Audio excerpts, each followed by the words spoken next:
But this is a different kind of story that I want to highlight about them. They build robots to clean manholes. The problem they are attacking is people are getting into manholes. Some of them even getting killed in the process because of all the gas, bad gas.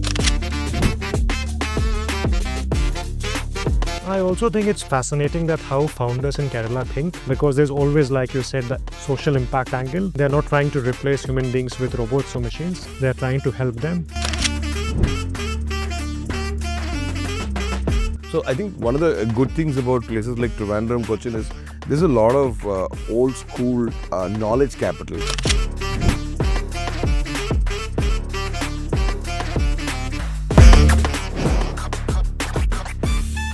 Good day, everybody. Welcome back to Building in India.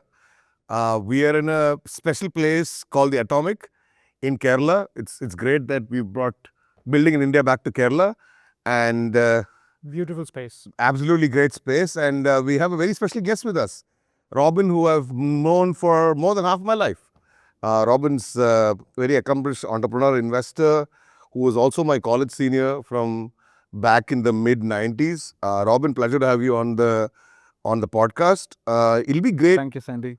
Did you say mid-90s? You are so old? Yes, I am very old. But let me pass the baton on to Robin. Robin, will be great if you can just give our viewers a little bit of background about you and where you come from and your journey. Oh, sure. So I'm a technology person, more of a software engineer. That's what I call myself. I'm a software engineer, okay, by passion and profession. I started my career in 99, worked in multiple companies like IBM, Ford. Finally ended up in a Bay Area-based startup called Cilantro. And I was one of the first few hires in India. And then from there, I started understanding how the startups work, how the products are built. Cilantro went through a journey that is not very common for most of the startups, including a hostile takeover. So I've seen like multiple cycles of ups and downs in that company. Eventually, I think the product is finally with Cisco right now, after multiple handovers. In 2010, I moved out, started on my own. It was a product engineering services company. So we helped startups in US to build their product, handle their complete engineering side. I also come from a healthcare background, meaning my family has a background. I think we have that similarity. Yeah, so we have a hospital here. So probably because of that, slowly I figured out that I make better match with healthcare startups. So that services company, at one point, it was like almost all the companies, the startups that we are working with are from healthcare background. So there, we worked closely with a couple of companies that used to work in iOS technologies early on, when iPhone, iPad was quite new. And we built a certain kind of expertise. It was good overall, and eventually we could make some good money out of it. But the Cilantro fire, I would say, of building products on your own, that was always inside me. So I always wanted to build something. Now I'm building something, but it's for somebody else. So when we got a decent chunk of money, I thought it's time to move to a quieter place. Came back to Kerala, Trivandrum. And then initially I had no clue how to do that. And meanwhile, something else happened. Arjun Pillai, our junior, got in touch with me, and eventually we had there were multiple conversations, and eventually I decided, like, why not try my luck with Arjun? So Wasn't from an investing standpoint. yes, so started put some money in his company. So that was my first investment as an That was 2011? 2013. 2013. Okay. And then I came back, started attending hackathons. Met my co-founder in one of those hackathons. We started building one product which is into a you remember the Foursquare app? Yeah. It's about check-ins, right? Yeah, check-ins, location-based check-ins. So we thought we'll build a product which will be about future check-ins. It will be like, I'll be in Bangalore, near MG Road, this time, so that others in the social network Sure. can come. They will come to know about your presence there and can plan something. It didn't work out, so it bombed. That product bombed. Was this inspired by in 50 hours? Because I remember back in those days. That was the hackathon I mentioned. Yeah, okay. And then we before it bombed, we figured out few issues with that application, and we started putting some code to identify the problems within that app. And when we realized that this app is going nowhere, we started thinking, what next? So then we thought, okay, we are using these pieces of code to detect bugs in our app. We extracted that, showed it to some of our developer friends. They also liked it. So it is a problem most of the mobile app developers face, because if it's a cloud application and if there is an issue, you can always log into the server, check the logs. It's in your control. Whereas once you release the app, it's in somebody else's device. It's in a total alien device. Right. It's very difficult to collect data. So that is the problem that we started attacking. And then we productized it slowly, and then showed it to few customers. Some of them started paying for it. So we thought, okay, there is some sort of PMO. And this was like 2018, 19, 19, 20? 1920, it was all beginning of COVID. And then, we released it. We had few successes. We now raised funding for it. But this company, myself and my co-founder decided we will bootstrap. And why was that? What was the reason behind bootstrapping and not raising capital? One of the reasons is Kerala, because this is a very good place to build your version 1.0 at a very low cost. Okay. And second, this is a technology product, hardcore tech. Myself and my co-founder are reasonably good engineers. So we did all the hard work. So usually the initial stage of startup, funding is more required to build the product, right?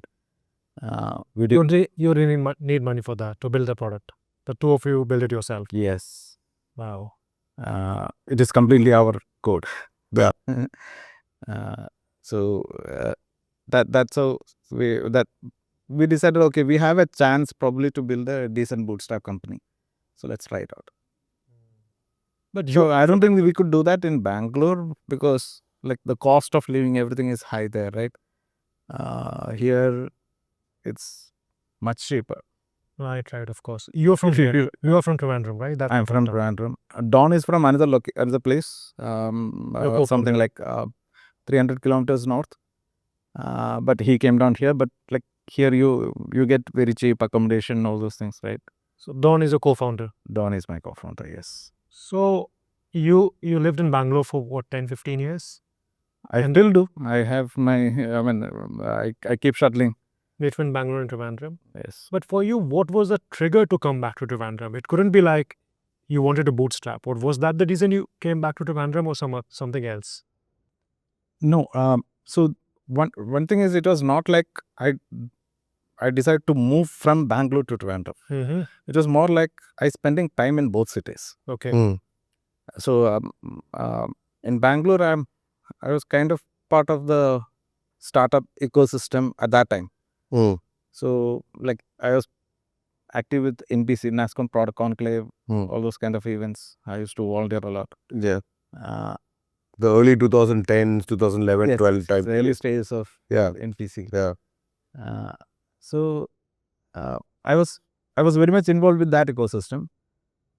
And here, okay, one of the reasons I moved is when I came for a 10-day kind of a vacation holding here, I attended one of the startup events, which was in Coffee Day. I mean, there's a coffee, a good hangout place in the core city area. Okay. Called the old Coffee Day, CCD. And there was one meetup happening. That's Wow. the first event I attended. This is back in 2013, 14. Wow. Wow. Okay. And then I saw that, okay, there are some people who are trying to do some things. Okay, being in Bangalore, you tend to have a certain bias, like only tier 1 city people are smart, right? Pushkar's from Patna, I'm from Trivandrum, you're from Trivandrum. Here I saw, equally smart people, right? Then I thought, okay. But what was the big difference between Bangalore founders and Trivandrum founders when you first met them? I think the people here were technologically more they knew how to build products, but they don't know how to sell products. So that I think still that is a problem here. And that is the same case with services as well, right, Robin? Yeah. I think for almost all business, But how people know how to code. in 10 years, like since you were here, are people still poor at selling? It hasn't changed much, but the visibility of Kerala ecosystem as a whole has increased. Because of that, more attention is coming to Kerala now. And Kerala is building awesome products. I agree. I would like to give an example. No, actually, Robin, it's kind of very interesting. So he invested in Arjun Pilla's company, and I think you met Arjun at Adul. Arjun's company, the first company, was the first product company from Kerala which was acquired by Full Contact. That was like a path-breaking company that set the trend. His entire business over here. Yeah, he actually, interestingly, they're... I learned a lot from him. Yeah, and interestingly, they're both, all the guys all the co-founders were from the same college as me and Robin, and they built a business out of Kerala and sold it to a Full Contact. Yeah. Coming back to the kind of products that Kerala is building, Gen Robotics, I'm not sure whether you are aware about them. So it's kind of a poster boy for Kerala startup ecosystem now. But this is a different kind of story that I want to highlight about them. They build robots to clean manholes. The problem they are attacking is people are getting into manholes. Risking their lives. Work in the world. Right. Some of them even getting killed in the process because of the suffocate. All the bad gas, gases and all.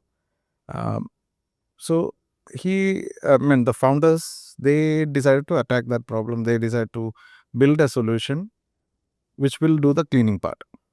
Now they have two options. One, they can build a complete automated robot. And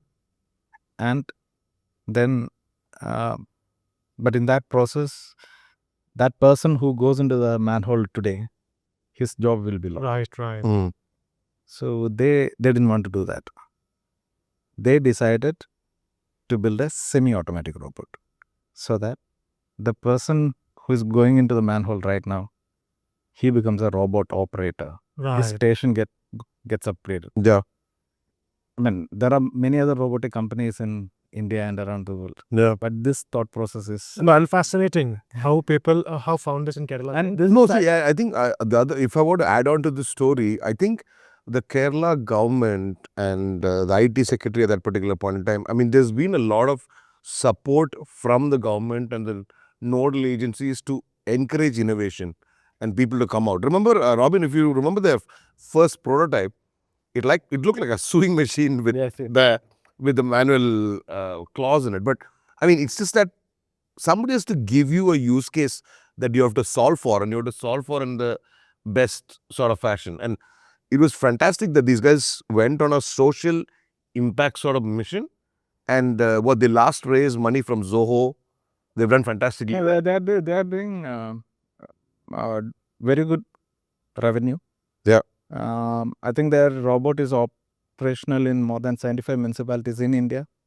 Actually, this thought process turned out to be a very good business model as well. So when you talk to government, you cannot, the probability of the government buying a solution that can eliminate jobs is much less. Right. It's like, right. And in this case, it was the other way around, right? I mean, they are not eliminating jobs. You're enabling them. Creating people's lives. So governments are much happy to buy such solutions. So it turned out to be a good business proposition as well. I also think it's fascinating that how founders in Kerala think, because there's always, like you said, the social impact angle. They're not trying to replace human beings with robots or machines. They're trying to help them. When you compare that with Bangalore, where everyone is talking about 5-minute, 10-minute, 20-minute, blah, blah delivery, no one is solving real problem. Do you think founders in Kerala, what they're trying to solve is actual social problems that can improve lives? No, I think Bangalore also have startups like this. Yeah. Of course. But the problem in Bangalore is the visibility of these startups is very low because there's a lot of noise around as well. There's so many, quantity is more. There's a lot. I think you hit the nail on the head, right? I mean, we're a state of constraints, but we come from a very high social impact index. The healthcare in the state. I mean, like, Robin, I think you talked about gen robotics. I think Kerala has produced fantastic companies in the medtech healthcare space. We have invested in another company called Sascan. It's about oral cancer detection. It's like a toothbrush kind of a device which you put inside your mouth, and within a few seconds it identifies cancerous tissues.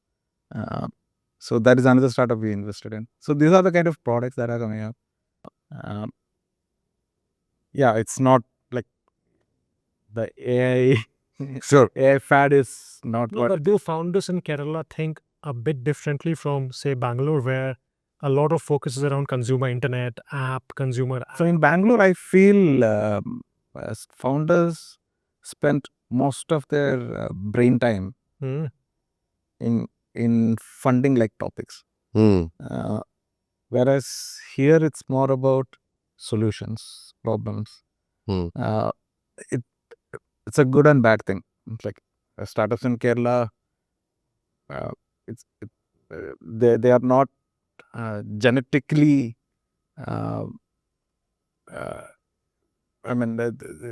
It's very difficult for them to go in front of investors and talk and convince them.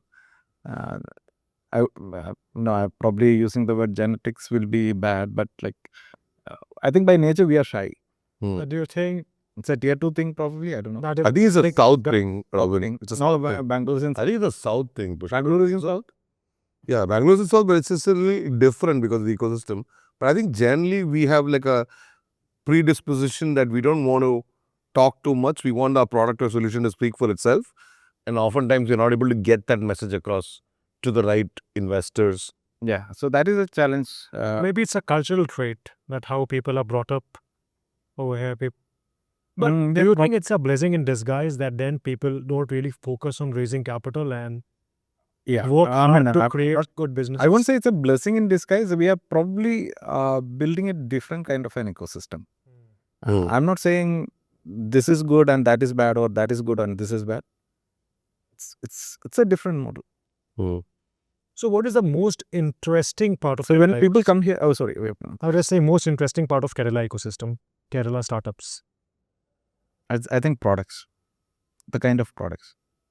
Seriously, I mean, I think when people in Bangalore tend to solve the 10-minute delivery problem, Is that a problem? I don't know. Well, in Bangalore, probably yes. But Yeah. it's a There is a startup close to this place which is trying to solve what Musk is doing, like capturing the debris, yeah. rocket debris. So instead of the solution that SpaceX has, um, they send a swarm of drones.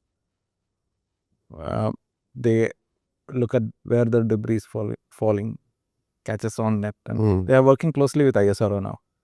I'm talking about founders of the age of 20 to 23. Yeah. Wow. So these are the kind of products I see around.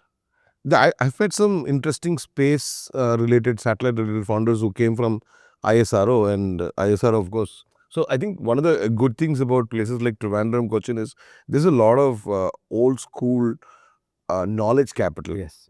So people who've been in services, people who have been in places like Titanium, people in ISRO, there's a lot of those knowledge capital for the last 50, 60 years.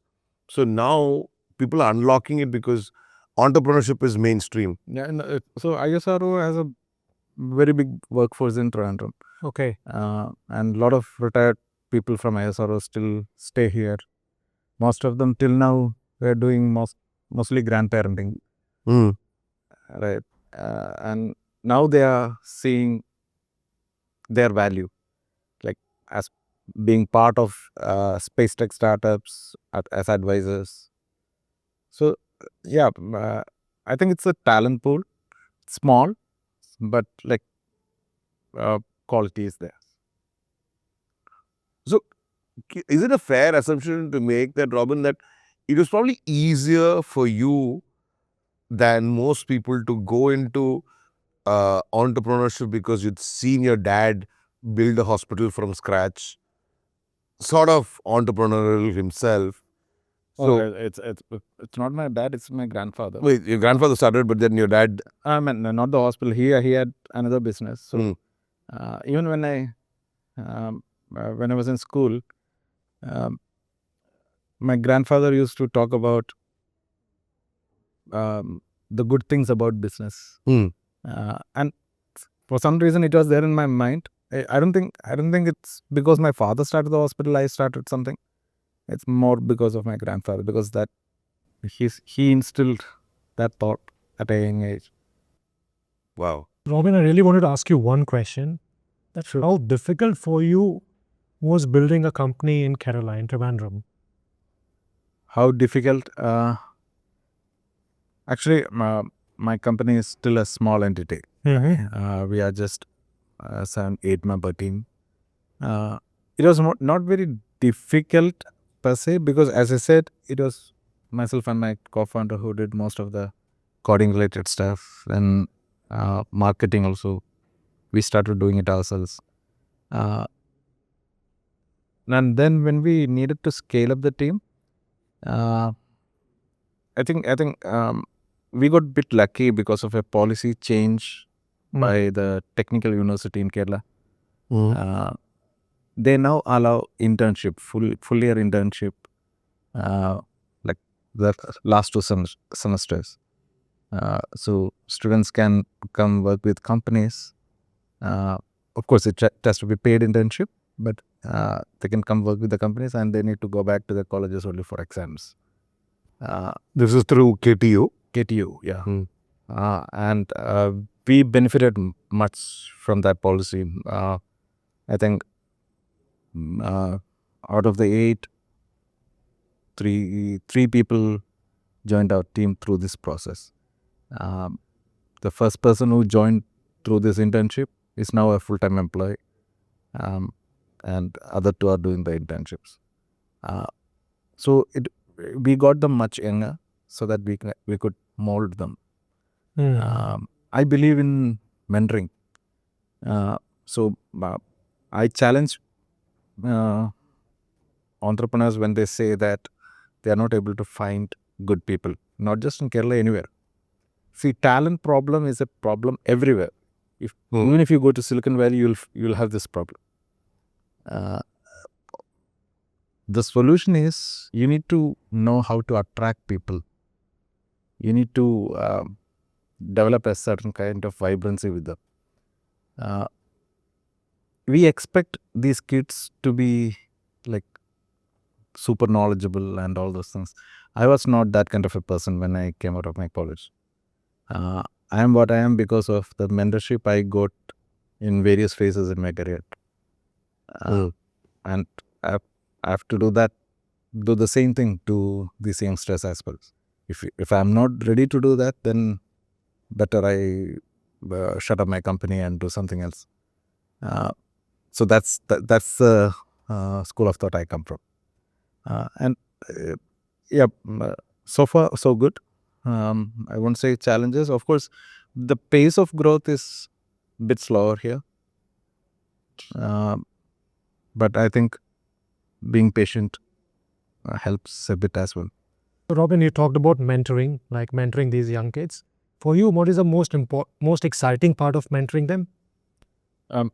Okay, so mentoring these kids, I mean, when we say these kids, they are labeled as Gen Zs, right? Right. It's more about we understanding a lot more about them than we teaching them something, right? This is a different generation. We all agree, right? Wired differently. They have their own priorities, which is different from what we used to have at their age. It's what they need is a bit of understanding about their thought processes, how they think. For them, work and life, I think there's a clear distinction between them. Interesting. Yeah. So, like if they decide to go to work on a weekend, they will go, right? And for that, if they need to start by 3 p.m. on a Friday evening, they will do. But once you become part of them, right, part of their life, part of their journey, they will start trusting you. They will start listening to you.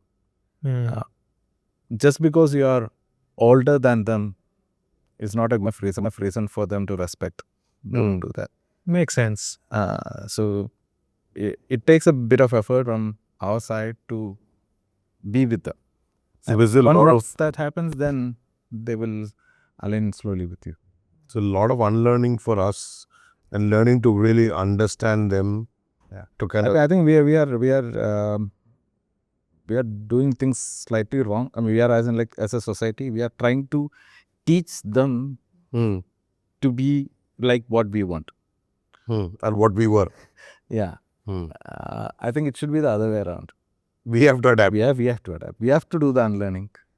Because I'm sure a lot of founders face this problem. So how do you earn their respect? By being with them. It's like when they code, be with them. When they are having fun, be with them. But you as a venture partner investor, do you like young founders or founders who have worked? The cancer startup, medtech device for cancer detection startup. The founder is probably in his 70s. Wow. 70s. Yeah. Wow. Or late 60s. I don't think I would judge anyone because of their age or factors like that. I think it's about one. You need to have the bandwidth connect. For some, I mean, there should be a way because of which two people can connect, right? Like a That's the first step for investment, right? You write a check to someone because you trust that person. And how do you trust strangers? It's a process. It has to go through multiple levels of interactions, and then you start gaining trust, or both ways. That's how the investment happens. Right. And probably I've never faced an issue with like being the founders being too young or much older than me. Once you find the bandwidth match, then it works. It's about aligning the thoughts. You see that, okay, that person's vision aligns with the broader vision of the fund. No, but of course, trust is prerequisite. You're not going to invest if you don't ask someone. That's But what else? That is a given.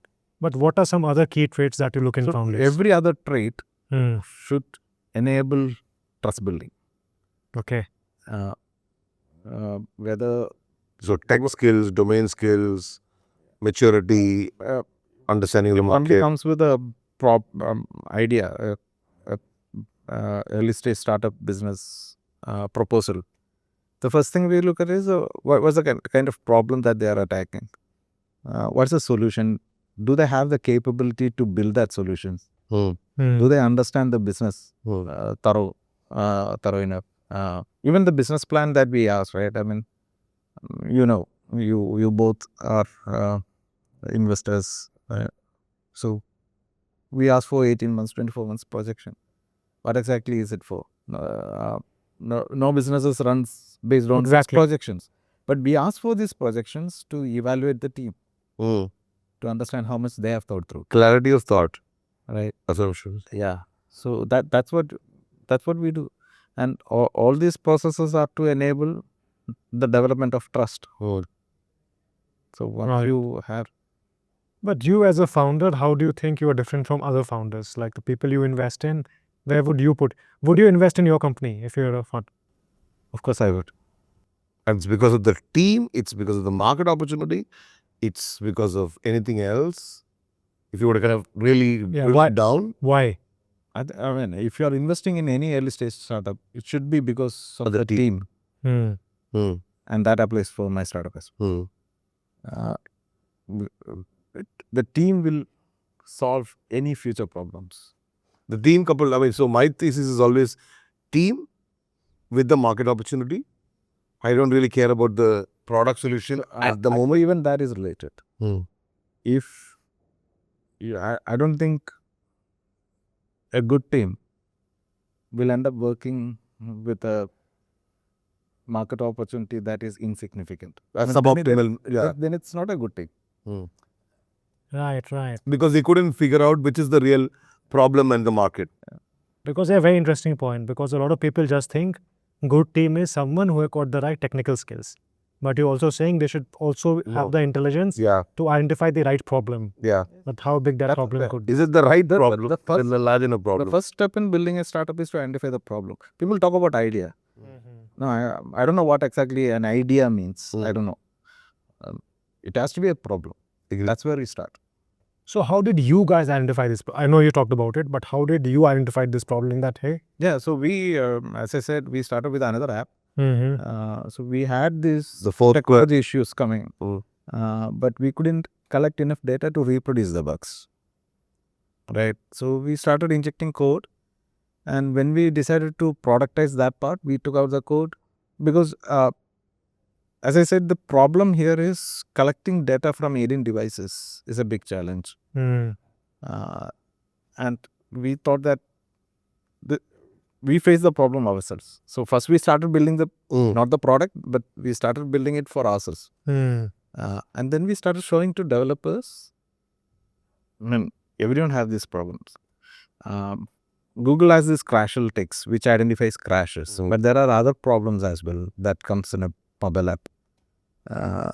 So, yeah, that's how we identified that, okay, there is potential for it. Then we looked at the numbers, like how many apps are there out there or in the Play Store, how many gets released every month. Then we saw that the numbers are reasonably significant.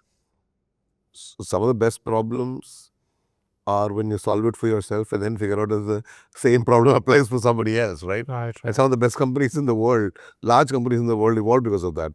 Somebody started solving a problem for themselves. True. But at what stage you realized, hey, we are onto something, this could become big?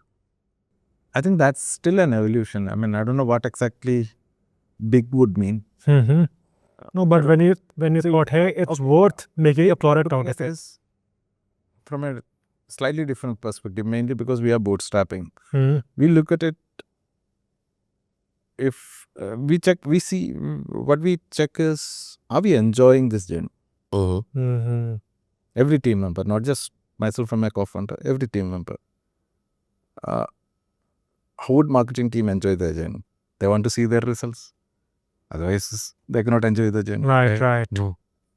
So that's what we look for. If everyone is enjoying the journey, then let's continue this journey. I don't know whether it will become big or will crash land someday. I don't know. Right. But as long as we enjoy, we will keep doing this. And have you, like, as a team, like the two of you co-founders, have you taken a collective decision of not raising capital and bootstrapping? So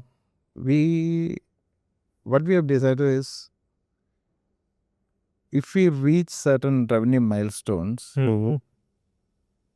then we could think of it. So the larger plan is, okay, now we are having a solution for mobile app developers to detect bugs. The larger vision is, how can we make life of developer much more simpler or easier? Just like Gen Robotics solve for the people that go into a manhole, right? So we want to build solutions for them. Developers, they undergo much stress for various reasons. Say in this, take the case of bugs. So in any software is a problem for developers, right? Think about the situation where they are not able to reproduce the bug. Then they won't be able to fix it. It screws their life, right? So the customer's not going to take a screen recording all the time to send it across as well. Nobody. I mean, very few people would do it. They would rather bash in social media about right.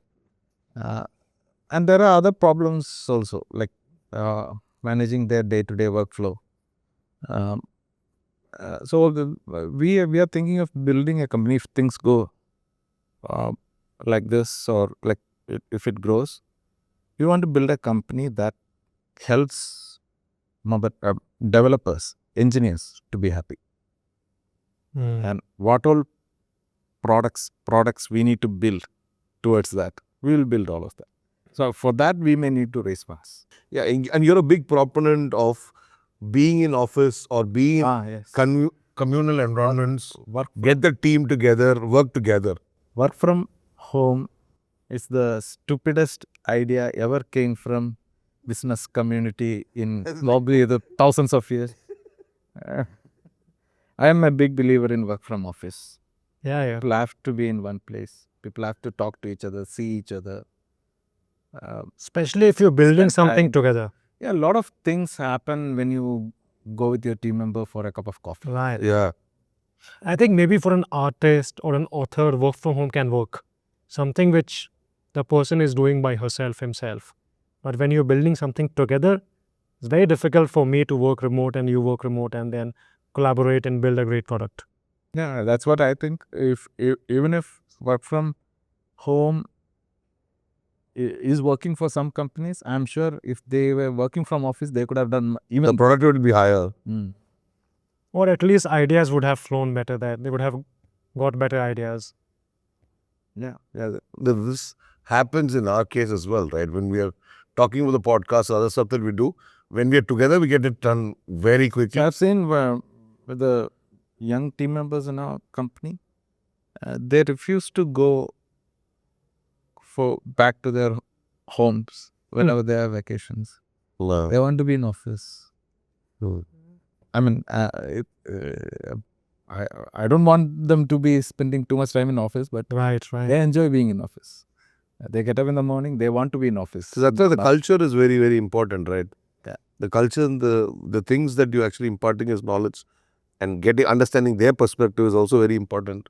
So we have a responsibility for the young team members as well. It's also about building their career, right? I don't want to have the reputation like, oh, I joined this fool's company and ruined my career. I don't want somebody talking like that. Yeah.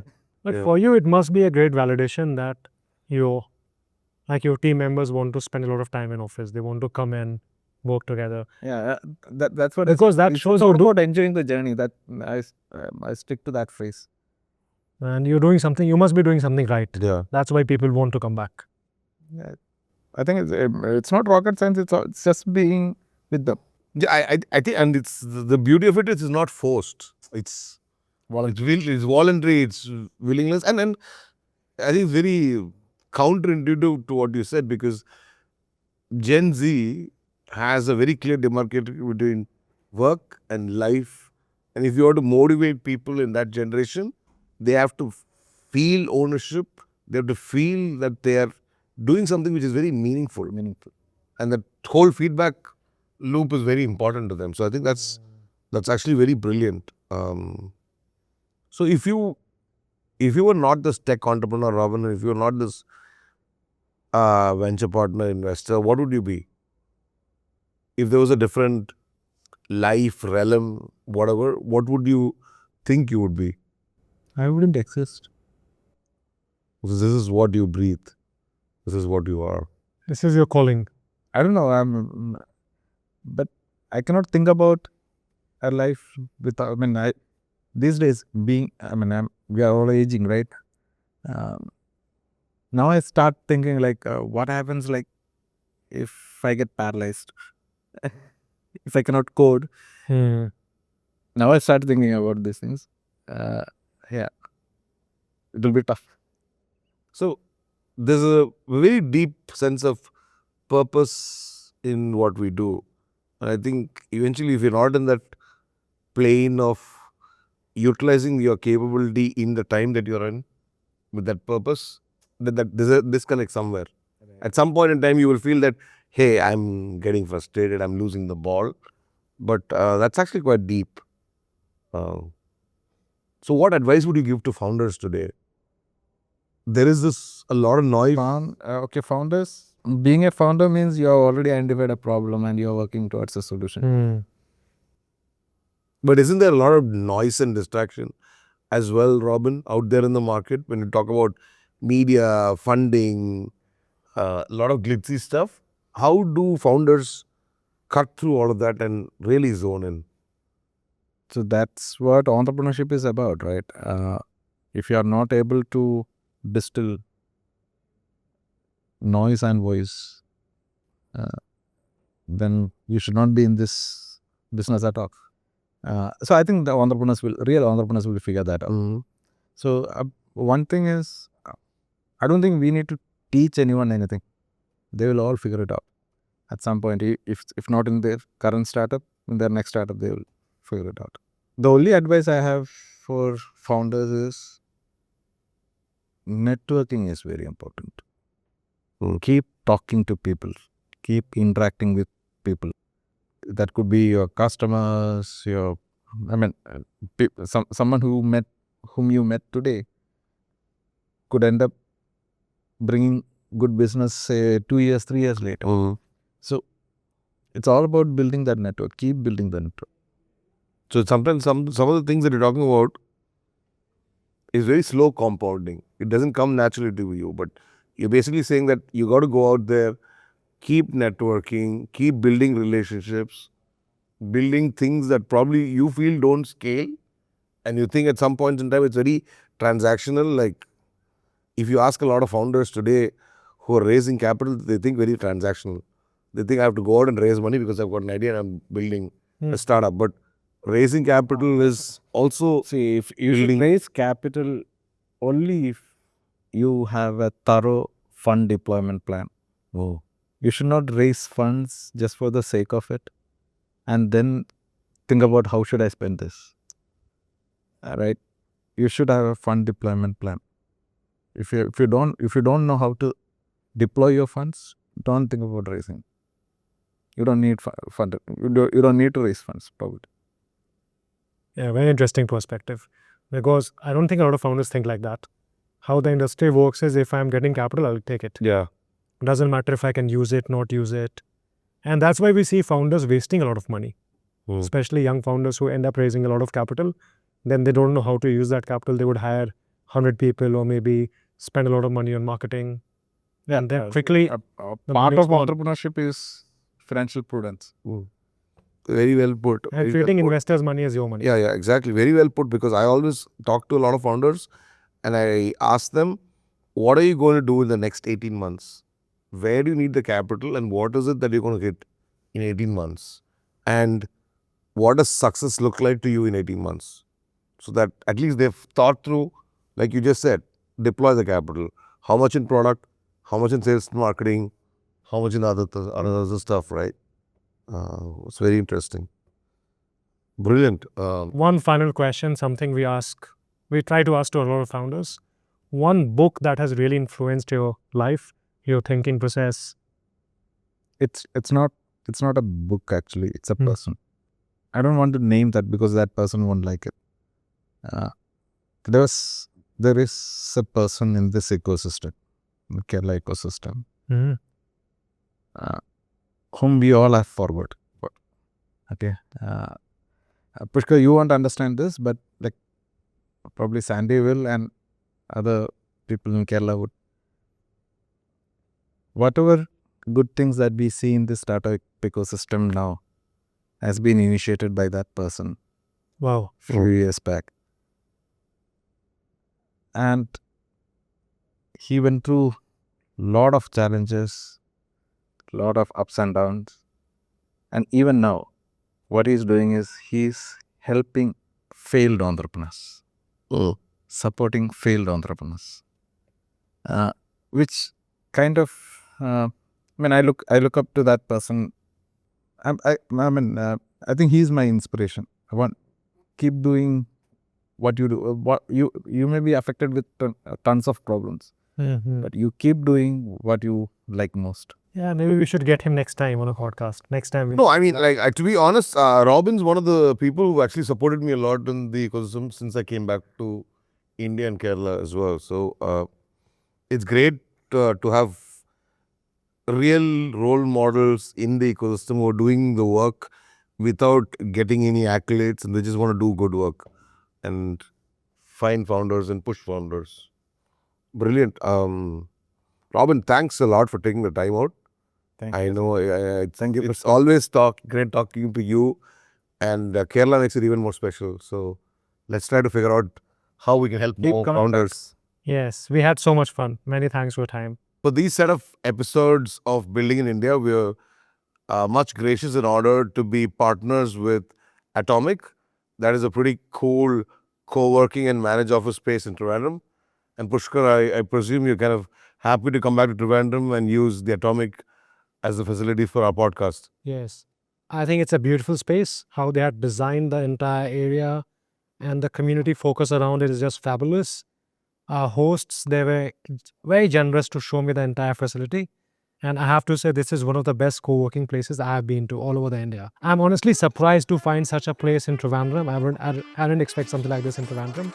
We just love the space. And whenever we are next in Trivandrum, we would again shoot here. Yeah, absolutely. Thank you so much. Thanks. And look forward to seeing you in the next episode.